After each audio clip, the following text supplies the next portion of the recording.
स्वागत करते हैं सभी का लेट्स एन अकेडमी पर। और आज हम क्लास 10th के चैप्टर नंबर 1 वास्तविक संख्याओं के क्वेश्चंस जो करा रहे थे उसी के आगे की सीरीज लेके आए हैं इस वीडियो में। तो देखिए, वास्तविक संख्याएं।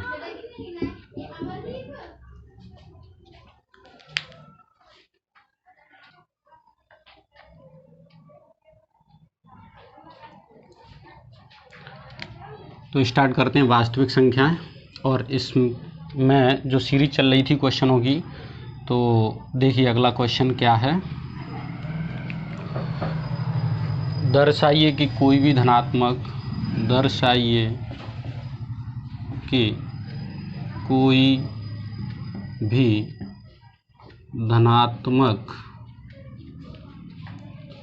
विषम पूर्णांक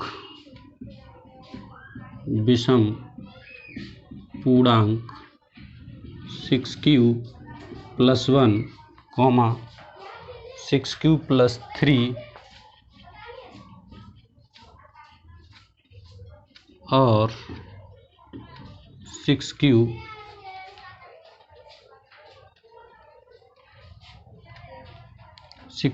+ 3 या 6³ + 5 के रूप का हो सकता है, ये क्वेश्चन हमें करना है। तो सॉल्व करने के लिए हमने क्या आपको बताया था कि आप लिखेंगे यूक्लिड विभाजन प्रमेय से हम जानते हैं कि यदि दो धनात्मक पूर्णांक a और b के लिए दो धनात्मक पूर्णांक q एवं r इस प्रकार हैं कि a = b³ + r, तब क्या होता है मैंने बताया था r <= 0 b, यानी r जो होगी वो 0 से बड़ी होगी और b से कैसी होगी, छोटी होगी। ये हम आपको यूक्लिड विभाजन प्रमेय से पहले भी बता चुके हैं। अब इसने लिखा है प्रश्न में कि कोई भी धनात्मक विषम पूर्णांक 6³ + 1, 6³ + 3, 6³ + 5, यानी हमें यहाँ देखें तो q के साथ कितना प्राप्त हो रहा है, 6।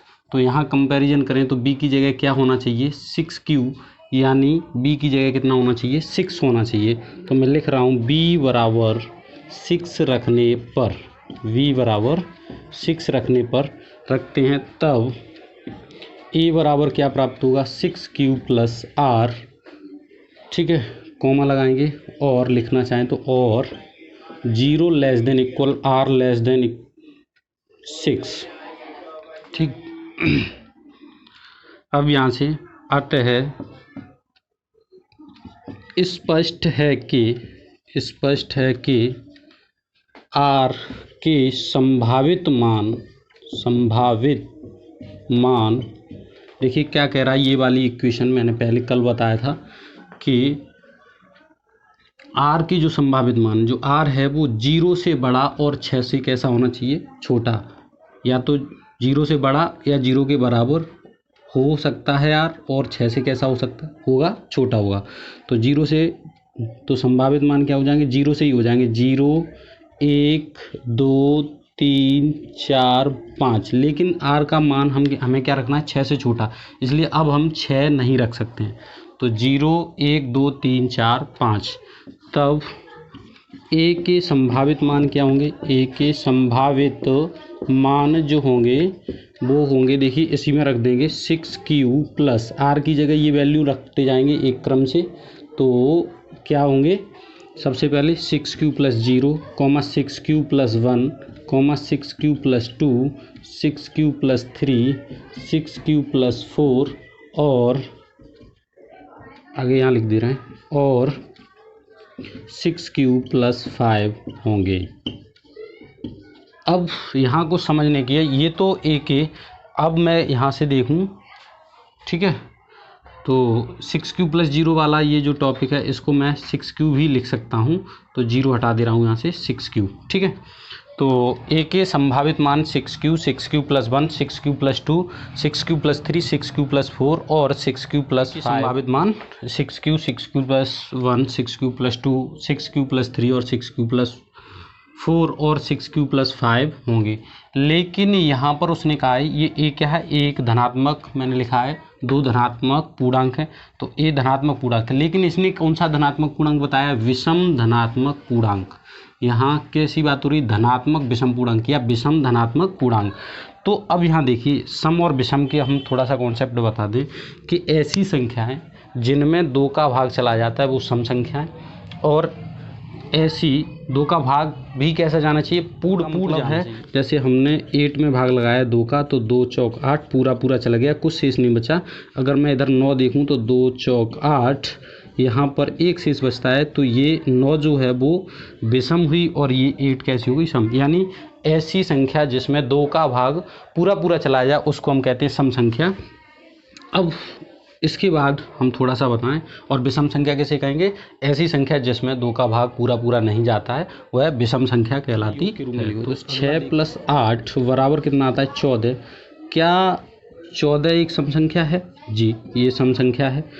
अगर तो मैं कह सकता हूँ, और भी देखो इसी प्रकार से 8 + 7 ये कैसी है, ये 15, ये विषम प्राप्त हो रही है। और समझिए यहाँ से 9 + 6, तो ये 9 और 6 3 कर लो, 9 3 11, ये भी विषम। आगे देखते हैं 4 + 2 = 6, ये कैसी सम। तो यहाँ से एक कॉन्सेप्ट प्राप्त होता है, अगर 2 संख्याएं सम हैं तो उनका योग भी कैसा होगा, सम होगा। और 2 संख्याएं यदि कैसी हैं, विषम हैं, तो उनका योग भी कैसा होगा, विषम। और यदि एक संख्या सम और एक संख्या विषम है तो उनका योग भी कैसा होगा, विषम। चलिए देखते हैं। तो अभी हमने देखा कि किन्हीं भी सम संख्याओं का योगफल सम संख्या ही प्राप्त होता है, और एक सम संख्या और एक विषम संख्या का योगफल कैसा होता है, विषम संख्या। मतलब कहने का यदि 2 सम संख्या ही का योग किया जाए तो ही सम संख्या प्राप्त होता है, अन्यथा विषम। तो मैं देख रहा हूँ कि अतः किसी भी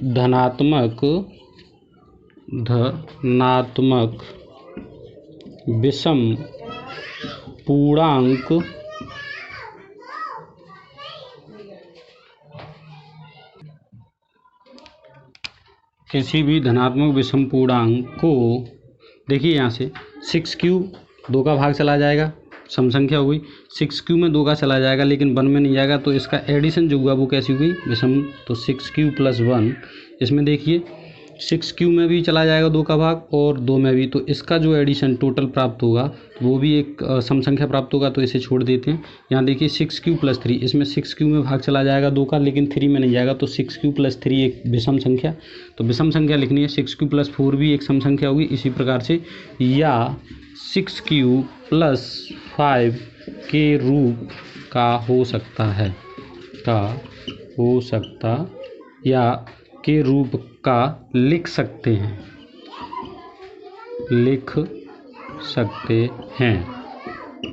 ये हमारा क्वेश्चन होगा। अब हम देखते हैं अगला क्वेश्चन।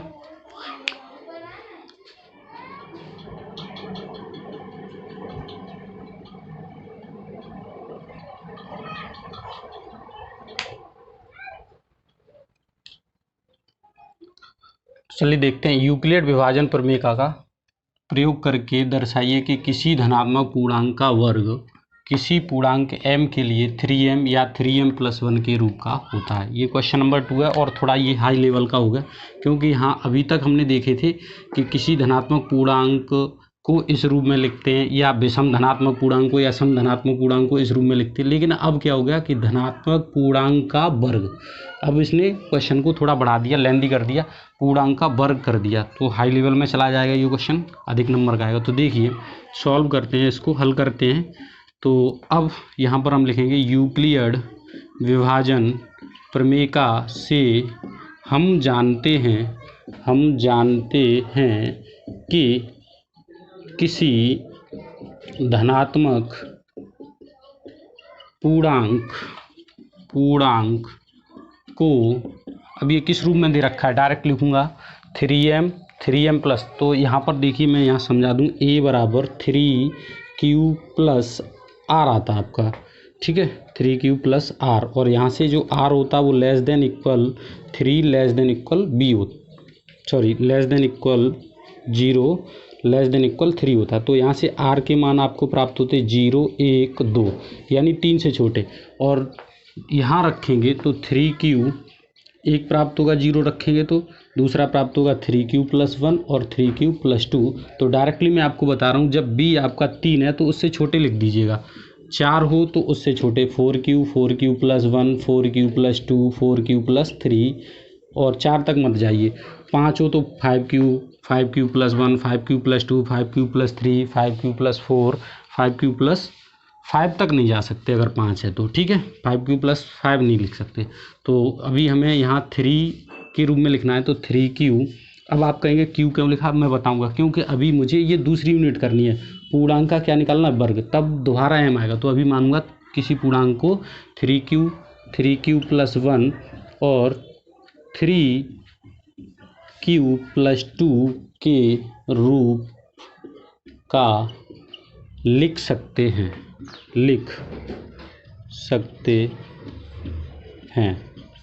ठीक है। अब हम आगे करेंगे इस क्वेश्चन को, तो उसके लिए पहले ये रफ कर दूं मैं।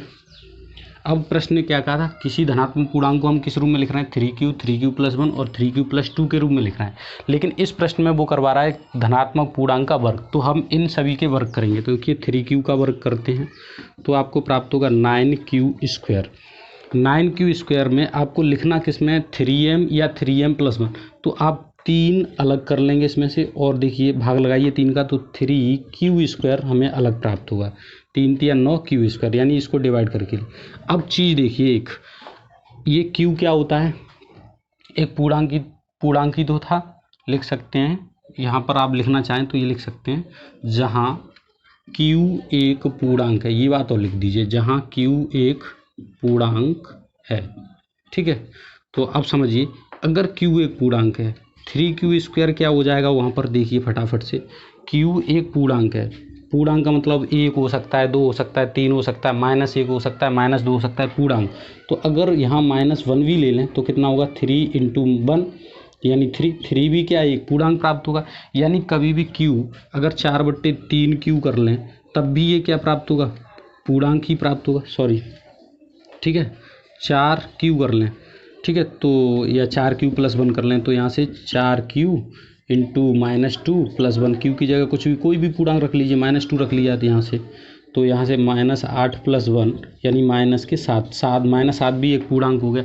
तो मेरा कहने का मतलब है, यदि q एक पूर्णांक है तो 3q स्क्वायर पूरा का पूरा क्या हो जाएगा, पूर्णांक, तो लिख देंगे बराबर, नीचे लिख देंगे बराबर 3m, जहाँ m एक पूर्णांक है, m एक पूर्णांक है, और ये पूर्णांक जो है m एक पूर्णांक है, वो पूर्णांक किसको आया, पूरा का पूरा 3q स्क्वायर, अगर q एक पूर्णांक है तो 3q स्क्वायर, टोटल ही क्या प्राप्त होगा, m, यानी एक पूर्णांक, वो पूर्णांक हमने प्रश्न में दे रखा था कि किसी पूर्णांक m के लिए, किसके लिए, m के लिए, तो 3m, इस पूर्णांक की जगह हमने 3q स्क्वायर एक पूर्णांक है, इसकी जगह हमने क्या लिख दिया, m, ठीक है, 3m हो गया।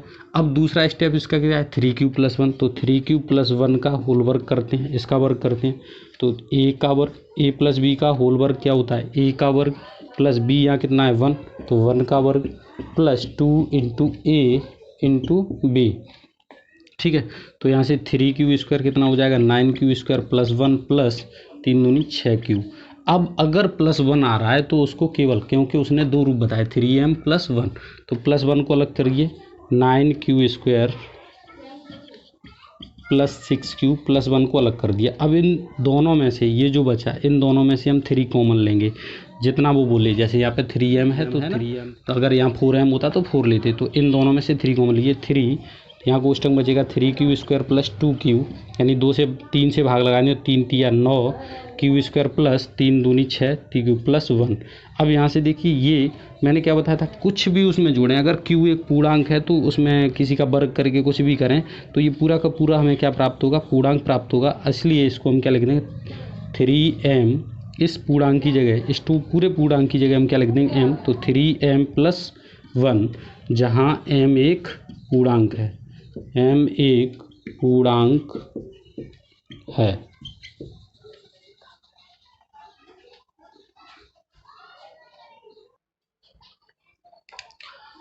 तो अब इसका अगला 3q प्लस 2 रह गया, उसका वर्ग करते हैं। तो 3q प्लस 2 का वर्ग करेंगे तो 3q स्क्वायर प्लस 2 का वर्ग प्लस रह गया, उसका वर्ग करते हैं। तो प्लस 2 का वर्ग करेंगे तो 3q स्क्वायर प्लस 2 का वर्ग प्लस 2 इंटू 3q इंटू 2, तो कितना प्राप्त होगा, देखिए यहीं देख लीजिए। 3 का वर्ग 9q स्क्वायर प्लस 2 दूनी 4 प्लस 3 दूनी 6 दूनी 12q।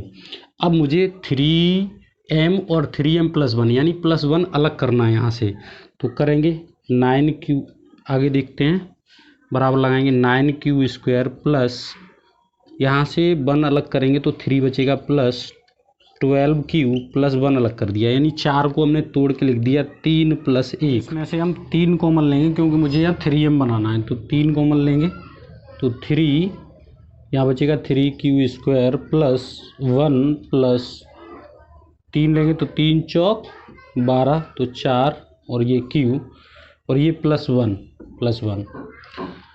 चूँकि q एक पूर्णांक है इसलिए ये पूरा ही एक पूर्णांक हो जाएगा, इस पूरे का q पूर्णांक है तो ये पूरा टोटल ये एक पूर्णांक हो जाएगा। तो यहाँ लिखेंगे 3m प्लस 1, जहाँ m एक पूर्णांक है, m एक पूर्णांक है। अब इधर देखिए साइड से, अभी तक एक धनात्मक पूर्णांक था जिसको हम इस प्रकार से लिख सकते थे, कैसे 3q प्लस 1 और 3q प्लस 2। उसका हमने वर्ग किए, पूर्णांक का वर्ग किया तो देखा कि आपको दो ही कंडीशन मिल रही है, एक 3m पूर्णांक के वर्ग की दो कंडीशन, एक 3m और यहाँ ये 3m प्लस 1 और ये भी 3m प्लस 1, यानी दो कंडीशन, एक 3m और एक 3m प्लस 1 प्राप्त होती है। तो अतः हम कह सकते हैं, अतः स्पष्ट है कि किसी धनात्मक पूर्णांक का वर्ग किसके लिए, पूर्णांक m के लिए, ठीक है, किसी पूर्णांक m के लिए, ये पूर्णांक ही दो थे m एक पूर्णांक था, तो किसी पूर्णांक m के लिए क्या है 3m या 3m प्लस 1 के रूप का होता है, तो ये प्रश्न इस प्रकार से हम सॉल्व करेंगे। इसी प्रकार से एक सवाल आता है कि यूक्लिड विभाजन प्रमेय का प्रयोग करके किसी धनात्मक पूर्णांक का घन q करवा लेता है। मैंने यहाँ स्क्वायर किया है तो वहाँ क्या करवा लेता है q को इस प्रकार से लिख सकते हैं, इस रूप में लिख सकते हैं। तो इस प्रकार से ये है सवाल आते हैं। चलिए आगे का जो भी क्वेश्चंस होंगे आगे यूक्लिड विभाजन प्रमेय से संबंधित, वो हम अगले नेक्स्ट अध्याय में करेंगे, ठीक है।